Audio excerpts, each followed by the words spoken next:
grande estar com você mais uma vez aqui neste canal que você me vê em Brasília.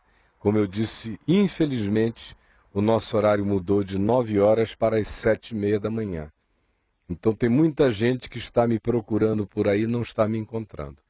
Mas você que, ou consciente ou acidentalmente, me encontrou às 7 horas da manhã, saia de casa hoje e divulgue para todo mundo. Ou se você tiver liberdade, com alguns amigos, dê uma telefonadinha, aquele amigo que você sabe que acorda cedo, que não vai ser importunado, e diga: olha, o Caio está falando agora, mudou para as 7h30 da manhã, não perca, faça isso agora e a nossa audiência aumenta como ela estava enorme pela cidade inteira, graças a Deus.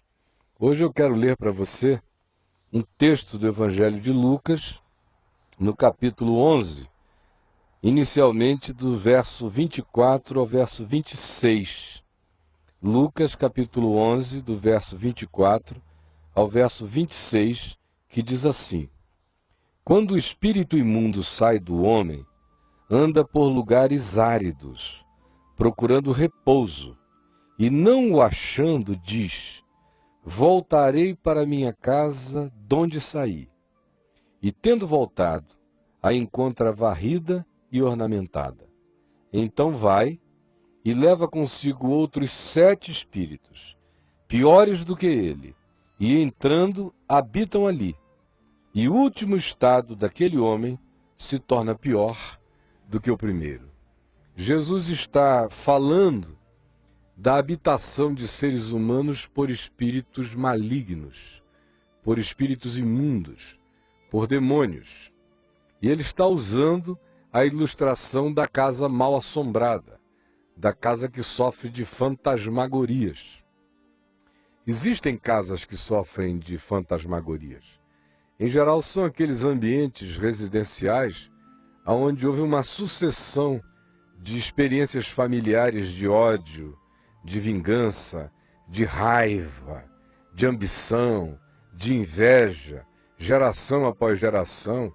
Às vezes nem precisa haver uma acumulação generacional tão grande. Uma única geração que se endiabra no ódio, na inveja, na vingança, na amargura, produz isso.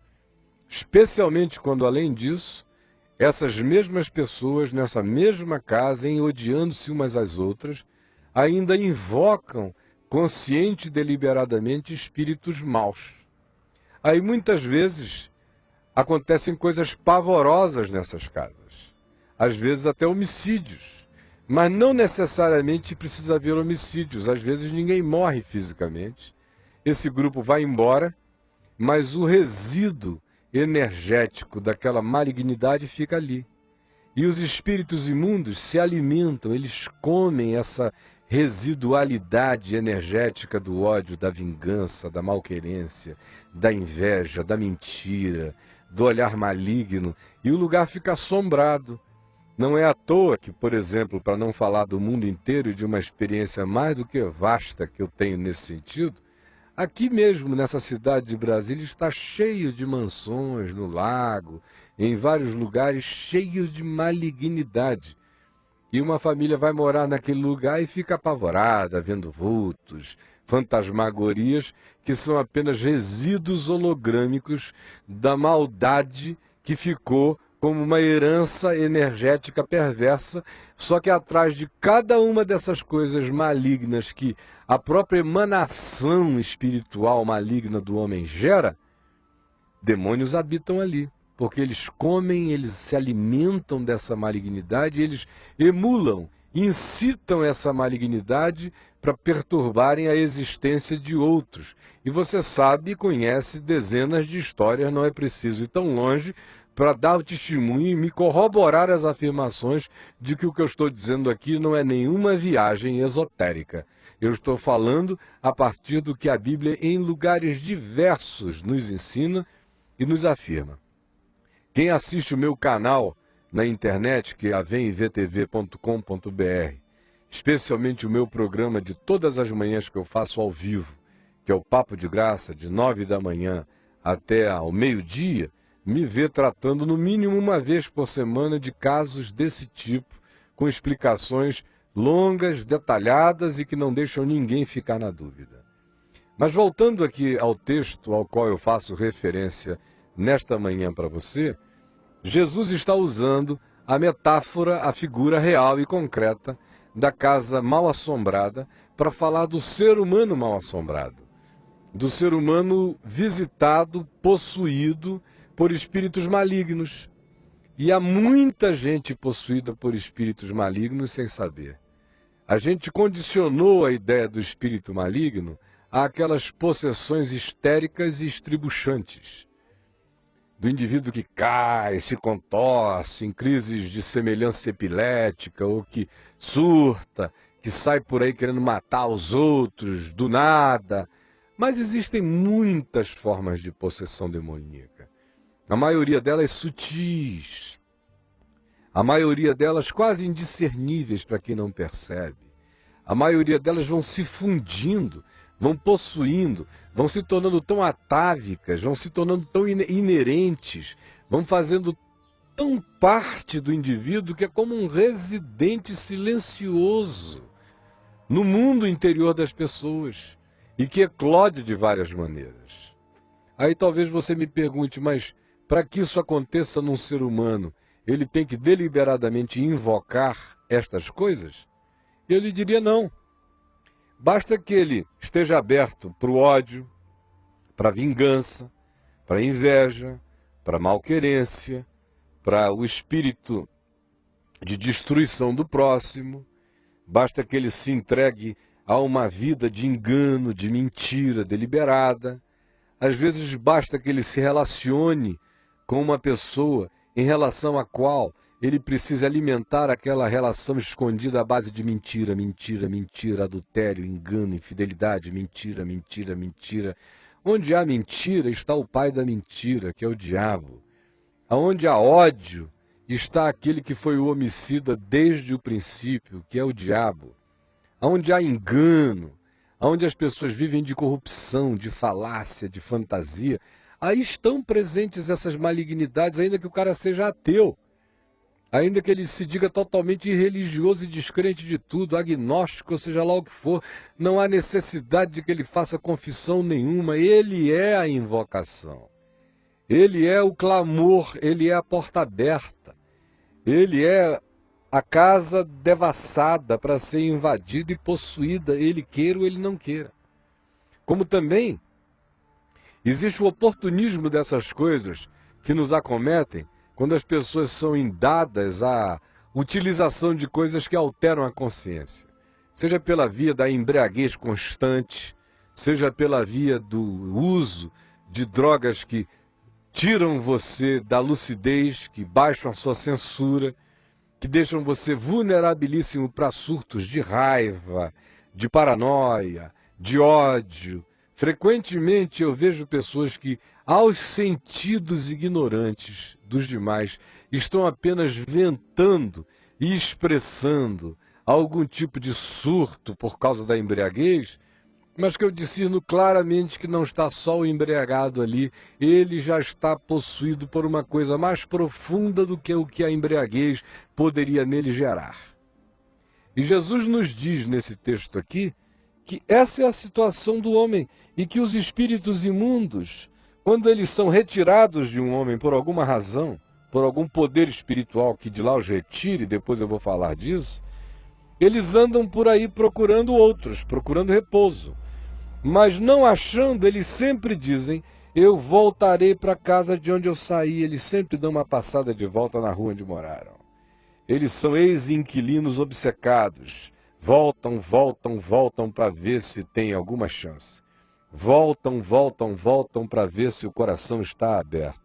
E se o coração continua vazio, se a pessoa foi liberta, porque num surto, numa crise, pediu socorro, e alguém foi lá e ajudou essa pessoa, orou com ela, expulsou o demônio, e a pessoa ficou aliviada, mas não encheu o coração de Deus, não mudou de vida, não se converteu, não se abriu para tornar-se habitação de Deus no Espírito, esse ex-inquilino faz a voltinha e diz, uau, que maravilha! Minha antiga casa só foi varrida, ornamentada, deram uma limpadinha, mas continua a mesma casa, sem ocupante, vazia. E ele volta e Jesus diz que ele traz 7 outros piores do que ele. E o segundo estado daquele indivíduo se torna muito pior do que o primeiro. E não raramente coisas outras são desenvolvidas. E o indivíduo acaba entrando em processos esquizofrênicos, em processos paranoicos que acabam fazendo depois sinapses neurais na mente que o adoecem mentalmente de fato e de verdade, enquanto eles continuam simultaneamente habitados por coisas que nenhum remédio ou medicina psiquiátrica vai ajudar, que nenhum médico vai conseguir discernir, porque para além da enfermidade detectável pela psiquiatria ou pela neurologia, subjaz no indivíduo uma coisa muito mais profunda. Agora olha aqui para mim. Jesus contou isso aqui, usou essa ilustração, a propósito do fato de que ele tinha libertado uma pessoa, está aqui em Lucas 11, do verso 14 em diante, que estava possessa de um demônio. E quando ele expulsou o demônio, as multidões se admiravam, mas os fariseus e os líderes da religião judaica, enciumados, disseram: ele expele demônios não é pelo poder de Deus, é pelo poder de Belzebu, o maioral dos demônios. Aí Jesus disse: vocês são loucos, vocês nem entendem um princípio espiritual, que todo reino dividido contra si mesmo ficará deserto, e casa sobre casa cairá. Se também Satanás estiver dividido contra si mesmo, como subsistirá o seu reino? Isto porque vocês estão dizendo que eu expulso demônios pelo poder do demônio. Seria uma loucura. Satanás é mais inteligente do que vocês, ele não pratica guerra civil. E se eu expulso demônios por Belzebu, por que então expulsam os vossos filhos? Por isso eles mesmos serão os vossos juízes. Aí ele chega onde eu quero chegar, preste atenção. Se, porém, eu expulso os demônios pelo dedo de Deus, que era o caso, era o fato, era a verdade, certamente é chegado o reino de Deus sobre vós. Aí ele ilustra da seguinte maneira: quando o valente, bem armado, que nesse caso é o demônio, é o diabo, que não está aí de brincadeira, é um leão que anda ao derredor de nós procurando gente para comer viva, para devorar o tempo todo. Quando esse valente bem armado guarda a sua casa, quando ele está ocupando essa casa, quando esse demônio está ocupando essa mente, ficam em segurança os seus bens e não há poder que dali o desaloje. Você pode internar um indivíduo numa clínica psiquiátrica, dopá-lo todo, ele vai ficar absolutamente zumbificado, mas jamais será libertado. Porque esse poder do mais valente, do valente espiritual bem armado, é um poder poderoso. E as medicinas humanas não atingem esse nível nem essa dimensão. Aí Jesus diz: sobrevindo, porém, um mais valente do que ele, e nesse caso Jesus fazia alusão a si mesmo, de se eu chego, todavia, nesse ambiente existencial que está tomado por esse valente bem armado e perverso ocupando essa casa, e se eu chego, como eu chego, no poder do reino de Deus e na soberania absoluta sobre toda a força do mal, quando eu chego, eu venço. E eu lhe tiro a armadura em que ele confiava, e eu lhe divido os despojos. E aí a libertação acontece, mas acontece apenas se a casa não ficar varrida, ornamentada. Porque tem gente que entra nesse estado de surto de possessão ou de opressão ou de sujeição demoníaca e a família se desespera e eles querem ajuda.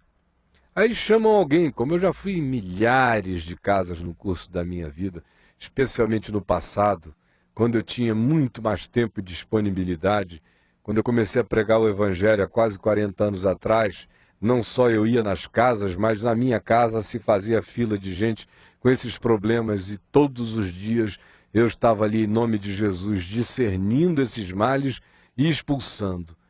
Mas muitas vezes o que eu via era o seguinte: o indivíduo só queria o alívio. Aí aquela coisa saía, ele ia embora, mas ele não queria encher a casa dele. Aí ele fica como uma casa varrida, ornamentada, mas desocupada. E depois de um tempo, os bichos voltam. O ex-inquilino, o valente, quanto mais demoníaco, volta e diz: opa, só deram uma limpada na minha casa, ela está varrida e ornamentada, eu vou voltar, e o segundo estado dessa pessoa será 7 vezes pior do que o primeiro.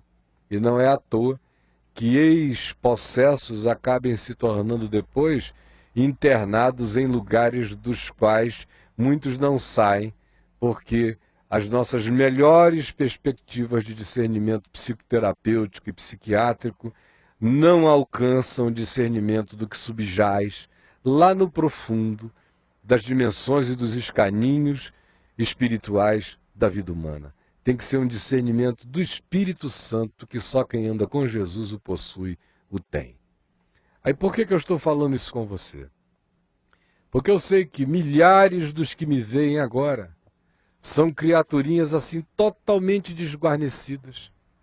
Porque só não está desguarnecido para isto quem está com o coração cheio do amor de Deus. Se você não está cheio do amor de Deus, você pode não ser necessariamente um candidato a essa malignidade se você não andar em ódio, em vingança, em inveja, em malquerência, em mentira, em fantasia, em corrupção, em maldade. Se você for uma pessoa que procura fazer o que é bom, o que é justo, você não é uma pessoa que esteja se candidatando a isso. Mas ainda assim, você não é um ser blindado contra isso. Porque mesmo sendo um carinha legal, moralmente legal, com uma familhinha legal, você ainda não é um ser ocupado pelo mais valente. Se de repente chega uma influência maligna, entra uma pessoa perversa na sua vida, você se casa com uma pessoa vinculada a essas coisas, ou começa a namorar uma pessoa que tem esse espírito ruim dentro de si, essas tendências, ou você admite determinados convívios que vão gerando essas influências para dentro da sua casa, da sua vida, da sua cultura familiar. Daqui a pouco as suas noites começam a ser alteradas, seus sonhos são pesadelos, são medos, aí entra o medo, e onde o medo entra, escancaram-se as portas para toda sorte de coisa ruim. Blindado mesmo, só aquele que é ocupado por Jesus, o mais valente, que, por exemplo, habita essa casa aqui, ó. Não tem demônio que entre em mim, não tem. Eles sabem disso. Eu sou, pela misericórdia e pela graça de Deus, sem nenhuma jactância, um assombrador de assombrações. Sou luz do mundo e sal da terra, sou luzeiro de Deus neste mundo. Aonde eu chego, não sou eu que chego, é Jesus que me habita, que chega em mim. E os espíritos imundos me reconhecem, eles dizem: eu sei, conheço a Jesus e sei quem é o Caio. Há alguma jactância em mim? Nenhuma. Tudo isso é fruto da graça, e graça é favor imerecido. É mediante a fé que eu faço essa afirmação, não mediante qualquer que seja a virtude pessoal que eu tenha, embora eu me refugie todos os dias sob o refúgio do Altíssimo. Embora todos os dias eu me coloque sob essa guarda de Jesus, o mais valente, na minha existência, eu me torno, portanto, um ser blindado. Você gostaria de se tornar um ser blindado para o mal? Gostaria de blindar a sua casa, a sua família, para essas forças perversas do mal? Gostaria? Só há um caminho. É você se encher do mais valente, se encher de Jesus, que quando habita a nossa casa, Ele guarda em segurança tudo que é dele, todo aquele que é seu, todo aquele que diz: Jesus, eu quero viver para ti, quero viver segundo o Evangelho, quero me tornar habitação de Deus no Espírito, quero que o Espírito Santo seja um morador da minha vida, da minha casa, quero andar segundo o teu Evangelho, eu sou teu, creio em ti, não temerei mal algum, não terei olhos supersticiosos, não agasalharei ódio no coração, não me entregarei a nenhum tipo de crendice que me vulnerabilize. De hoje em diante eu creio de todo o meu coração que tu entras aonde tu és invocado e tu ficas aonde tu és convidado e tu permaneces aonde tu és nutrido pela fé, pela obediência, pelo amor, pela entrega, pela vida que todo dia se confessa tua e que busca andar no teu caminho.